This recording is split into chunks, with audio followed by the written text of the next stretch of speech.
آج میں ایک معصوم لڑکی پر بیتی دکھ بھری کہانی سنانے جا رہا ہوں۔ زارا اور ایمن دلہنیں بنی بیٹھی تھی۔ ایک ہی گھر میں دو شادیاں، مگر کسی کے دل شادمان نہیں تھے۔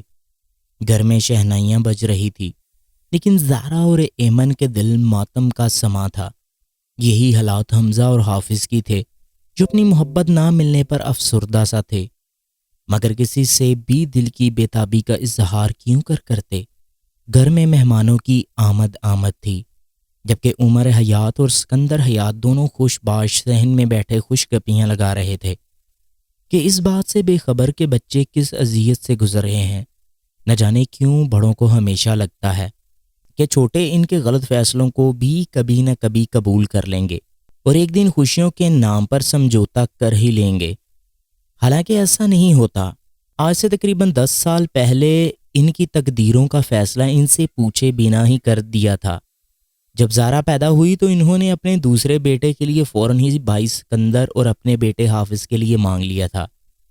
پہلے بیٹے کے ساتھ پہلی بیٹی کی شادی، اور جبکہ دوسرے بیٹی کے ساتھ دوسرے بیٹے کی شادی رشتہ مانگ لیا تھا۔ اب وہ مطمئن ہو گئے تھے، بھائی کی بیٹیوں کی شادی کا مسئلہ بھی حل ہو گیا تھا، جبکہ اپنے بیٹوں کے لیے بھی بہو لانے کی فکر ختم تھی۔ لیکن انسان جو بھی لکھتا ہے وہ اکثر ان کے مقدر میں نہیں لکھا ہوتا، تقدیر کچھ اور ہی لکھ دیتی ہے۔ دونوں لڑکے لڑکیوں کا بچپن ایک دوسرے کے ساتھ ہنس کھیل کر گزرا تھا۔ بچپن کا سنہری دور کٹ گیا اور لڑکپن کا دور شروع ہوا تو ذمہ داریوں کا تھوڑا احساس ہونے لگا۔ اب سب کی توجہ پڑھائی پر تھی۔ زارا کو پڑھائی سے کچھ خاص دلچسپی نہیں تھی، لیکن اس کی بڑی بہن ایمن ایک مکمل شخصیت کی مالک تھی اور مکمل نظر آتی تھی۔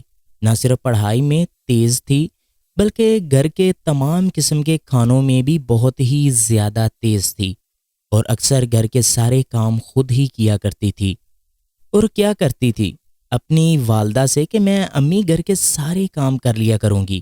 وہ گھر کے سارے کام کاج کرتی تھی اور اپنی ماں کے ساتھ گھر کے کاموں میں ہاتھ بھی بٹایا کرتی تھی۔ اور جب کہ اگر کوئی مہمان گھر آ جاتا تو اس کے آگے کھانا وغیرہ اور پینے کی چیزیں بھی سامنے رکھتی تھی، اور ان کے ساتھ بیٹھ بھی جاتی تھی اور ان کے ساتھ اچھے طریقے سے پیش بھی آتی تھی۔ وہ بھی اس کی تعریف پر پھولے نہ سماتے اور اچھے اچھے کھانے بنا کر سارے گھر والوں کو کھلاتی۔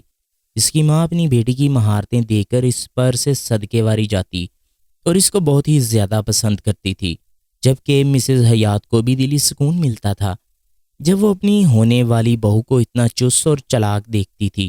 اور یہی بات شاید حافظ کے لیے بھی دلچسپی کا باعث بن گئی تھی۔